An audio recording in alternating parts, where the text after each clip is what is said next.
Nous continuons à méditer avec Colette, avec l'Ecclésiaste, même que nous sommes au fond du baril, au fond de la caverne du désespoir, se rappelant que cette falaise sur laquelle nous nous tenons pour regarder la vie vient de s'écrouler. Cette falaise a été brisée euh, par cette ultime chose courbée, cette chose qu'on ne peut pas contrôler, la mort. C'est ce qui a emmené justement Colette au plus profond de ce découragement. Oh, il y avait une lueur d'espérance en Dieu, tout en réalisant que ce Dieu est un Dieu de l'inconnu. Oh, il a la pensée de l'éternité, mais il ne nous a pas expliqué comment tout fonctionne du début à la fin. Donc, on est d'accord quand même laissé sur ce questionnement. Et là, il va continuer à se questionner. Il va même amener son peuple à avancer dans cette caverne, à l'explorer, si vous voulez. Il va le faire en nous poussant par ce piquet, euh, ce aiguillon à bœuf, si vous voulez, celle de l'injustice. Il va le présenter sur deux fois. Il va présenter l'injustice sur la terre, mais aussi l'injustice de la mort. Vous allez comprendre ce que je veux dire.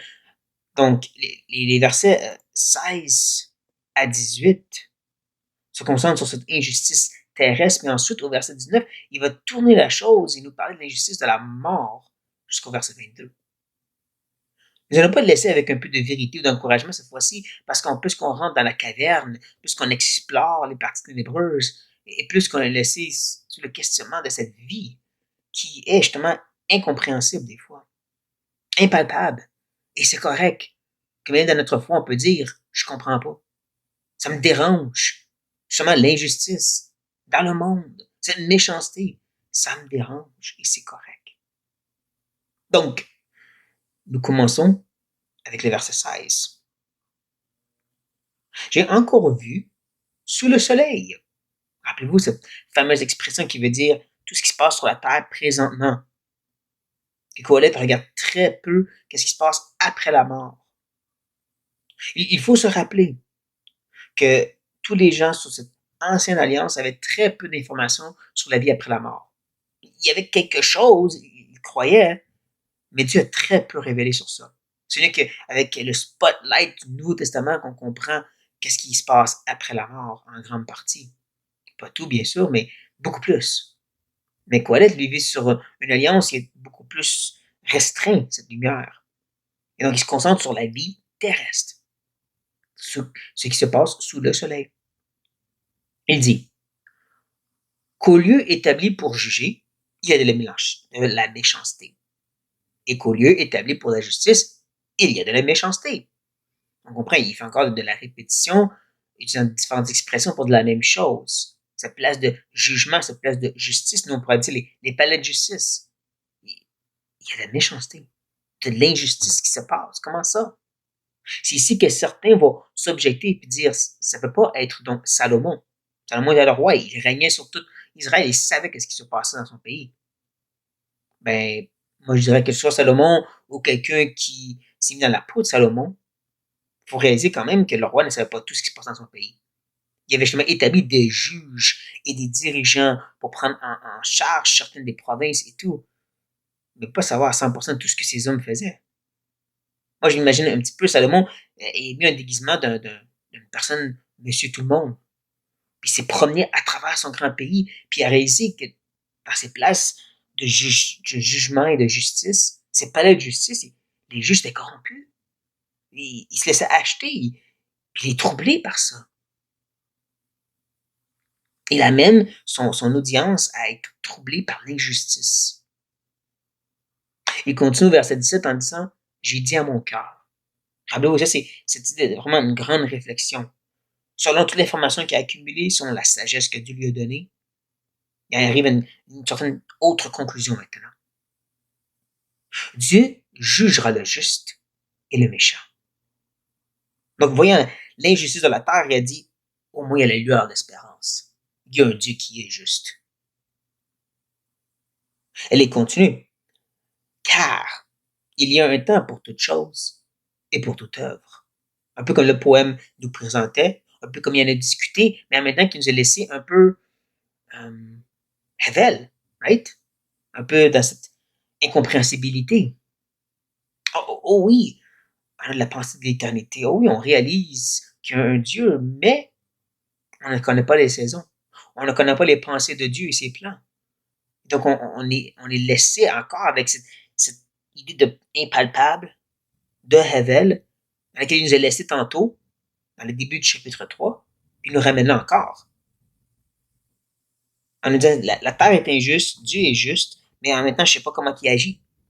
Mais il va prendre cette idée-là que Dieu a un temps pour toute chose, puis il va amener une autre réflexion au verset 18. D'accord, j'ai dit à mon cœur, j'ai eu une certaine réflexion au sujet des fils de l'homme. Donc là, il accumule cette idée que Dieu est juste, mais il y a de l'injustice sur la terre. Qu'est-ce que ça m'amène à réfléchir? Que Dieu les éprouverait et qu'eux-mêmes verraient qu'ils ne sont que des bêtes. Ça semble un petit peu méchant de sa part de dire ça, mais on comprend quand même ce que c'est de dire. Que tout ce qui se passe sur la terre, des fois, qui sont si injustes, la cruauté de l'homme, la souffrance, qui ne semble pas faire de sens, dans un monde que Dieu est bon et est au contrôle. Et voici que Colette amène une certaine explication. Ça donne pas toutes les réponses, mais que Dieu fait ça pour éprouver l'homme, pour prouver et démontrer à quel point que l'homme est méchant, que le cœur de l'homme est tortueux par-dessus toute chose. C'est un peu comme une expérience dans laquelle Dieu dit, vous voyez comment vous de vous-même, laissez à vous-même, vous ne faites que du mal. Que vous avez besoin de mon jugement, de ma justice, de mon règne. Parce que laissez à vous-même, regardez qu'est-ce que ça donne. Mais n'est-ce pas un peu ce qui se passe? Et qu'est-ce qui se passe depuis la création, depuis la chute? Parce que l'homme a dit, non merci Seigneur, je vais décider pour moi-même. Et donc, il y a un sens que Dieu dit, OK, je vous laisse à vous-même. Qu'est-ce que ça donne? De l'injustice, de la méchanceté. C'est intéressant que Coëlette dit que ce mal qu'on ne comprend pas des fois, cette injustice, cette cruauté, que ça fait partie du plan de Dieu pour nous montrer à quel point que nos cœurs sont méchants. Ouch! À place de critiquer Dieu, on devrait être plus prompt à regarder nos propres cœurs. Pourquoi tu n'as pas fait quelque chose pour l'arrêter? Pourquoi qu'on a permis autant de génocide et de violence et d'injustice? À place de lever notre poing à Dieu, on devrait dire pourquoi j'ai rien fait? Pourquoi nous avons laissé ça arriver? Nous sommes que des bêtes. C'est selon ce terme qu'il va justement nous amener dans une autre injustice, la mort. Il va prendre cette idée de bête, puis il va parler de vraie bête. Intéressant comment l'auteur s'est justement enligné, n'est-ce pas? Il va dire au verset 19, car, donc selon ce que je viens de discuter, c'est-à-dire que l'être humain n'est qu'une bête, car le sort des fils de l'homme et celui de la bête sont pour eux un même sort. Ils vivent la même chose. Il y a un certain aspect de la réalité que la bête et l'être humain vivent la même chose. Comme meurt l'un, ainsi meurt l'autre. Ils ont tous un même souffle et la supériorité de l'homme sur la bête est nulle, car tout est vanité. D'accord, à place de réagir avec dérangement, on devrait réfléchir. Il y a un sens que c'est très vrai. Toute chose sur la terre, à cause de la chute, va mourir. C'est ce qui est le grand égalisateur pour tous. Un lion comme un être humain, une croquerelle comme un être humain. Tous doivent mourir. C'est le cycle de la vie. C'est là que dans le sens qu'on est égal aux insectes et aux animaux. On a toute une respiration limitée, on a tout un temps qu'on va mourir. Donc encore plus, on est vraiment comme des bêtes. Comprenez que Colette veut nous amener plus profondément dans cette caverne de désespoir pour nous faire réaliser à quel point que ce monde, sous le soleil, il n'y a pas de réponse. Il veut nous amener à regarder dans cette lueur d'espérance, mais on est tellement entêté qu'il veut nous montrer à quel point que ça n'a rien de garder notre tête basse et de dire, moi, je veux juste me concentrer sur ici. Je ne veux pas penser à rien d'autre. Mais il dit, OK, mais si c'est le cas, vous êtes comme des animaux. Vous allez mourir comme eux. Et continue. Tout va dans un même lieu. Tout a été fait de la poussière et tout retourne à la poussière. Il fait je continue à empiler. Et c'est là qu'il devient encore plus frappant.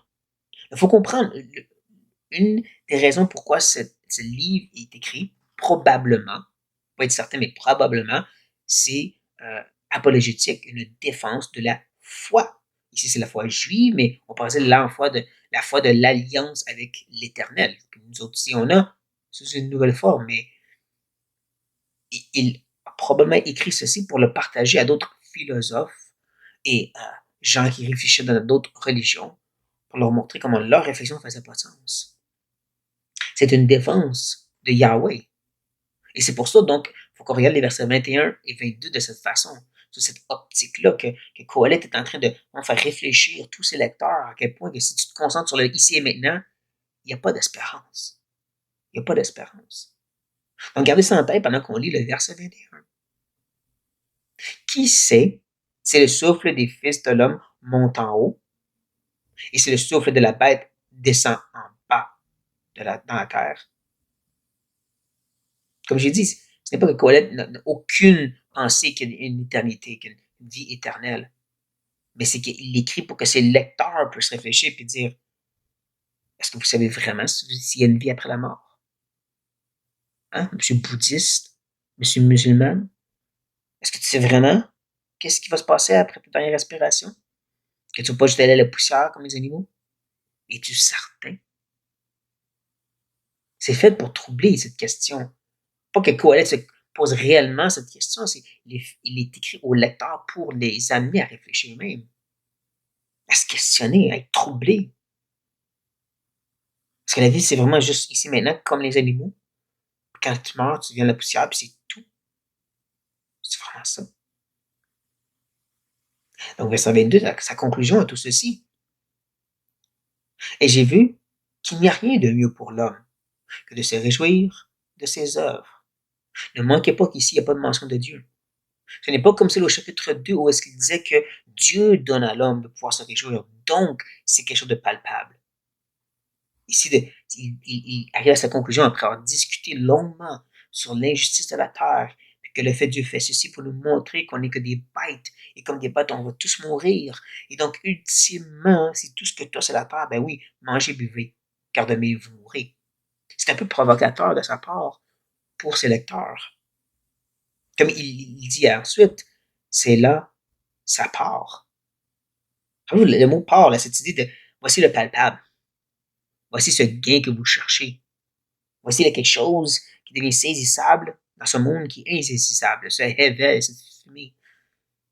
Mais devinez quoi? Si vous êtes que des animaux et que vous allez à la poussière comme les animaux, mais tout ce que vous avez, qui est le plus palpable, le plus solide, c'est de pouvoir profiter de la vie maintenant. 60, 80, 100 ans. C'est tout ce que tu as. C'est tout ce que tu as. Car qui le fera jouir de ce qui sera après lui? C'est pas comme s'il dit, car il n'y en a pas de vie éternelle. Donc profite de maintenant. C'est drôle parce que c'est tellement à propos pour de nos jours, n'est-ce pas? Même si c'est écrit il y a des centaines et des milliers d'années, voici que c'est tout aussi vrai maintenant. Ou est-ce que plusieurs personnes remettent en question l'idée qu'une vie après la mort? De l'athéisme, c'est partout et de plus en plus. Et donc, c'est jusque des bêtes, profitez de maintenant, ils vont dire oui, on est d'accord. Et c'est pour ça qu'on dit c'est tout ce que vous avez en même temps. C'est tout ce que vous avez. C'est pour ça, pour ceux qui m'écoutent présentement, qui ne sont pas croyants ou qui doutent vraiment quelque chose après la mort, si vous réalisez, vous n'avez rien. Il n'y a rien de saisissable. En réalité, le mieux que vous avez, c'est le maintenant. Et même là, c'est rare les gens qui ont vraiment une bonne vie, sans problème, sans souffrance, sans injustice. C'est assez pathétique. Finalement, on n'est que des animaux évolués. Maintenant, pour ceux qui sont croyants et qui m'écoutent, prenez ces outils que Kohelet vous donne. Utilisez pour défendre la foi, pour faire réfléchir les gens autour de vous.